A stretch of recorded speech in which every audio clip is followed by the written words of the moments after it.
happening. The minstrel, the touring minstrels with the harps and the things that maybe sounded a little bit more like what we heard in the Chinese music.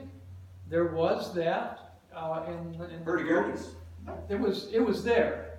It existed, but that was not pianos were not brought around with those people. That was not the environment of the musical environment of the piano.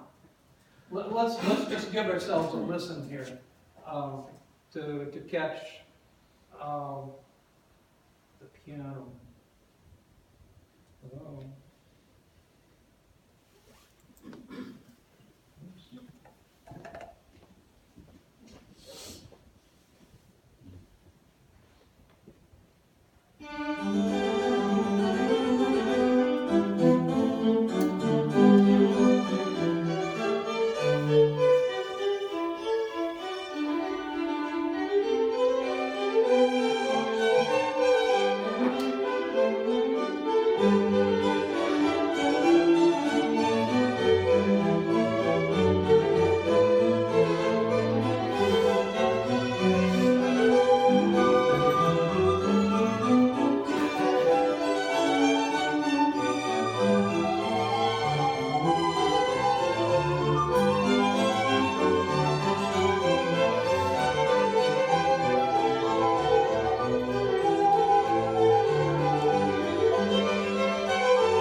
That's a world, or at least a half a world away from the Chinese music we heard earlier. It's a completely different thing. And I think that is, if we have a picture in our heads of that music, that can help us think about what a piano could sound like. Yeah, I know, that was a Brandenburg Concerto, and Bach made a Brandenburg Concerto that has a harpsichord in it. But you can hardly hear the harpsichord. The harpsichord was not, at that time, the ideal instrument, which is why they invented something different. I think the fundamental improvement that the piano had was the fact that there was tension in the board, which had a tendency to regulate the attack and decay and the power behind it. The harpsichord did not have tension, and so you were really restricted the overall tone.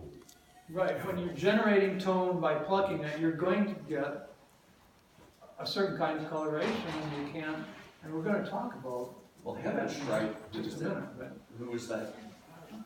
Who went around with that? He's like the Gary Burton of his era with the dulcimer. He used multiple sticks and he could play all this orchestral stuff. Yeah. But no other musician, they said that's too hard to learn. Let's put keys on this thing. Right. Yeah. That was he had a lot of cello, basically. Yeah. Yeah.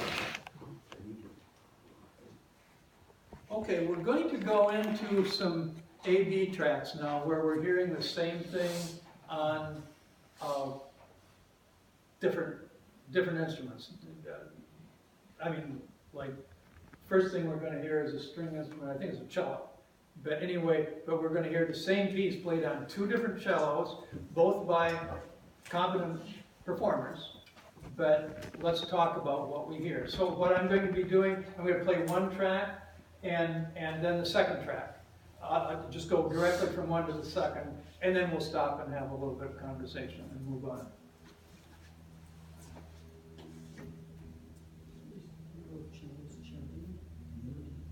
Yeah.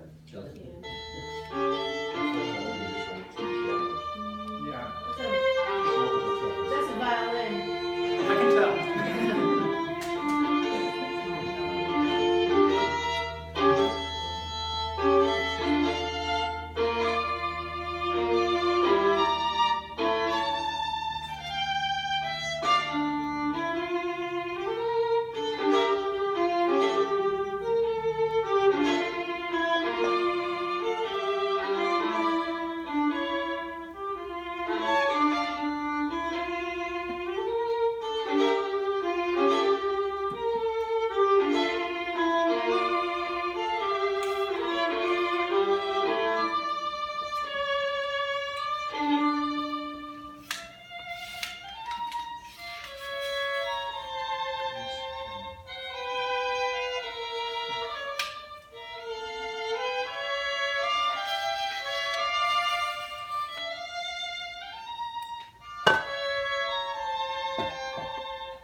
Yeah, right.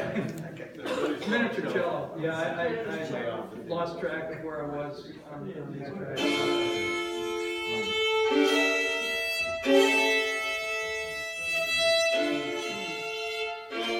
Multiple children.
Before we talk about that, would anybody like to listen to just a smidge of the first track again? Sure. It's easy to forget. What did I just hear?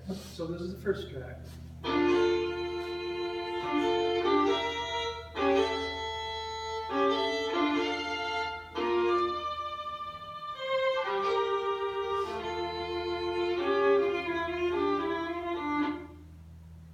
Okay. What are your comments about these two? Well, you're dealing with multiple different variables, right? Okay. Instrument, player, acoustics, Yeah. recording. You What can about take that second playback? recording, compress it, EQ it a bit, and I've always thought, we're sound engineers, but we have to refine our tools to achieve what We don't have need to, knobs but with we the don't drum. have dials, right? Mhm. And what, the first experiment, when we heard the 5 Mhm. baritones or bass singers, I was gonna say, wouldn't it be cool to play that same piece with 5 different cellos, but the same player? Oh, yeah. Mhm. Yeah. And we would have almost as Every much violin variety. sounds different. Uh-huh, Yeah. right. And I grant you that point, that what we're hearing could be attributed to multiple causes.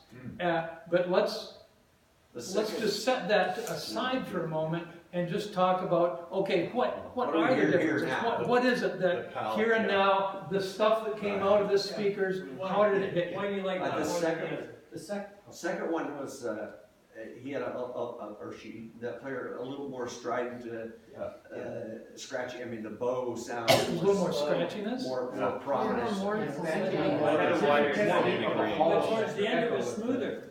Yeah. Yeah, More harmonics in the first instrument, that's what I heard. And then some watered down rhythm. I thought Go ahead. the second one was fuller. The first one sounded a little too many of the partials in the second one to me. I think, and not in the first one, but just in the other one, it sounded like. Maybe that's why.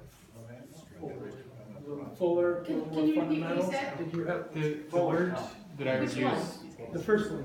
I mean, the second. Second had fuller tone. Let's vote right now. Who preferred number 1? Okay, who preferred number 2?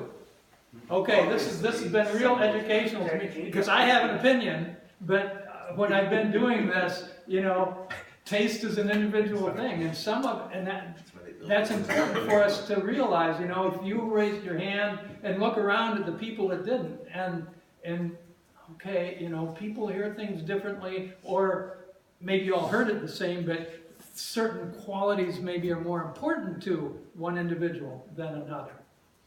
I think if with a different piece, I might have preferred the other one, but just the emotional response to it anyway was the first one had a happier tone to me, and the Okay. second one, it sounded not fuller to me, it kind of sounded more strained, but it suited the piece more, like it got More more aggressive? emotional response with Uh-huh. the sort of darker, more mature quality, but Okay. I'm not really being technical about it, but Mhm. And there's that whole other level of, when we experience something, experiences are objective. There's something that happened. You put your hand on a hot stove and it's hot. I thought the And first, then there's, to any objective experience, there's also the subjective component.